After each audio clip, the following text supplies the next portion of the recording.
Ahoy, well, hello. It is Tease. Good day. Good afternoon, good evening. I hope all are well. I hope all are safe. I want to spit this out really quickly. But literally, what I've noticed about the American Negroes is what we will do for sure is we will complain and we will try to be a part of a team or be a part of a system that's clearly closing the door in our faces. So literally what's going on now, we'll say, oh, they won't give us bank loans, or they won't give us reparations, or they won't give us housing. They won't. But yet we're still kicking and scratching to be a part of a brick wall. But we will not walk through those open doors. We won't say, okay, well, since there's a brick wall right here, why don't we turn around and create our own system, or at least take the alternative. Okay, if there's a brick wall there, if they won't do bank loans, do the alternative, or even rebel. Have you ever heard, you know what that is? When you draw back your money, or if you say F that, you know, it seems like now these days when we get disrespected, we'll just cry about it. You know, it used to be back in the day when you disrespect us, okay, well, I got something for you. You don't have to worry about us doing business with you. Because that's how the Asians are rich now, because of the American Negroes, or mainly because of the American Negroes. Everyone in this country are rich because of the American niggers, and for some reason, we're dying to be a part of a system that only needs us for exploitation. If we're not being exploited, they don't need us. They won't uplift you, obviously, because you've been kicking and scratching for the same thing for centuries. But that's what I've noticed. I've noticed we will complain, oh, they won't give us the bank loans, or she just gave the migrants, you know, instead of crying about it, why don't you, stop paying for your own demise, first of all? You know, because it's just something how we want to complain about something, oh, outrageous prices, but instead of saying, you know what, I'm not going to pay for this, or we're going to boycott, we're going to pay those outrageous prices, and then we're going to pay for the inflation part of it, because that's what they do. If they know that they can't get rid of you because you won't walk away, they're going to raise the prices. That's why the prices keep going up and up, because somebody's going to keep paying and paying. You see what I'm saying? As long as y'all fools keep folding over and rolling over, you'll be paying $1 million for a loaf of bread, and then there'll still be some idiots waiting in line for that $1 million pack of loaf of bread. You see what I'm saying? There is something called boycotting and rebellion. If things don't work out in your favor, and you know that you are the key factor to the economy, or even to the country, even the world, hell, then it's like sometimes you have to draw your power back instead of exceeding your power, trying to fit in with a brick wall. It's like we've been at this brick wall for decades, if not centuries, and we're beating on the brick wall, trying to be a part of it. You got brick wall.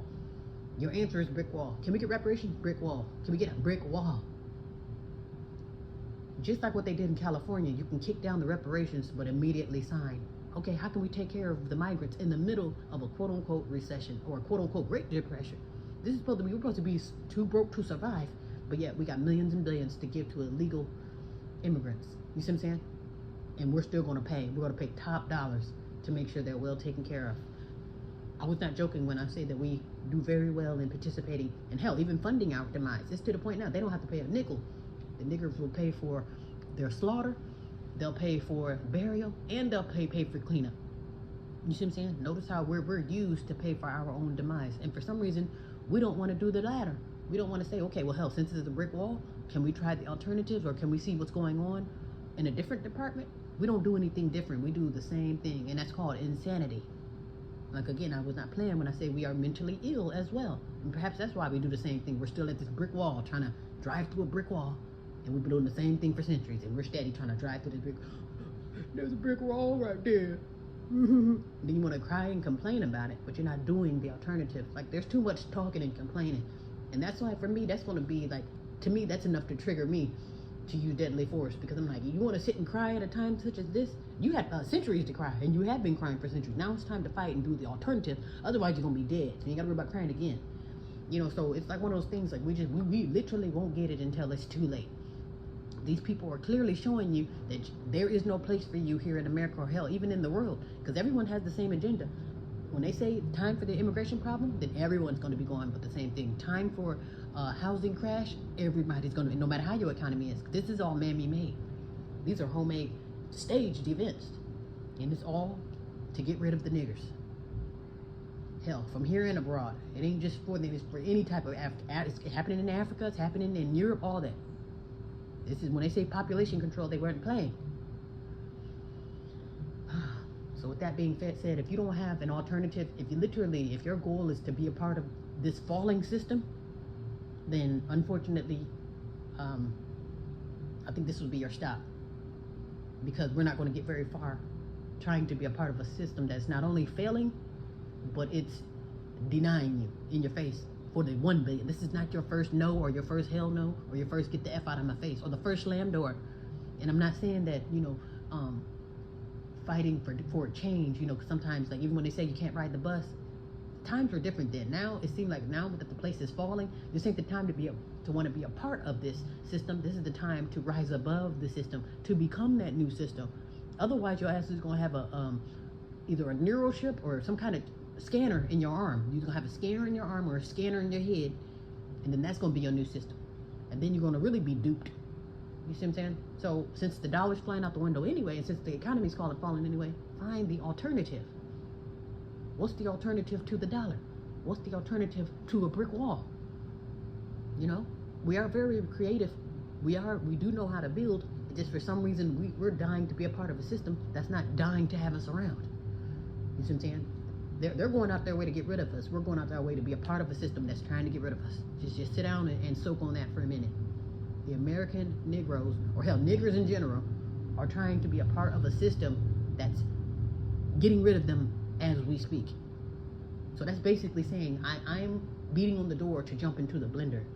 So instead of jumping into the blender, why don't you choose life for once? For some reason, we never choose life. We don't.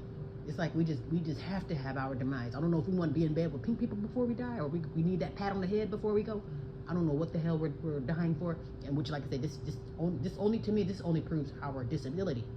We literally have a disability or some kind of delusion. Something's wrong. So, and I don't know if we're just so used to but we're supposed to get the American dream, but. Okay, there's nothing you can do once this system falls. That means it's all time for a whole new ball game, a whole new era. Instead of trying to be a part of a dead system, why don't we try to build a new empire? Don't that sound great? And then here's another thing too. The only way you'll be able to thrive is you have to get out of the system and get away from the beast. You can't thrive in a system where they're trying to get rid of you and you're trying to build a new era right next to them in their neighborhoods, and then you wonder why it's getting tousled all over again. I think that's our problem too. We want to be in bed with the oppressor, so we can confirm that we have arrived, and it does not work like that. Have you heard the saying, you can't have two masters? You can't serve two masters. Are you serving yourself, or are you serving the beast? And if you're serving the beast, then you're on the right path as far as waiting for your toe tag. You're serving the beast, then just receive your toe tag and just wait for your time on the calendar. You see what I'm saying? If you choose yourself, then you can possibly be the new empire. Because it is said that, hell, we are supposed to be the rulers of the earth, but you can't do that if we're dead. You see what I'm saying? How the hell are you going to rule the world if we're dead? Or we're aborting our future? You see what I'm saying? We choose death. I don't say this stuff just to be running my damn mouth. So, with that being said, instead of choosing death, at least for this moment, let's choose ourselves, so we can at least get a sample of what it's like to rule your own empire. And therefore, having your own empire, meaning you have your own security, you have all of your own trinkets, to where you don't need the beast for any damn thing. You are the ruler. You see what I'm saying? Let them crash and burn. That means pull yourself out of this equation. If they want $1 million for rent for a shack, then do the right thing and walk away from that. Walk away. You gotta leave everything and start over. Leave everything and start over. But know that everything that you gain is gonna be yours. It doesn't belong to the system. It doesn't belong to the beast. That's you. You gained your independence when you stop being milk dry. You see what I'm saying? So just keep that in mind and be well, be safe.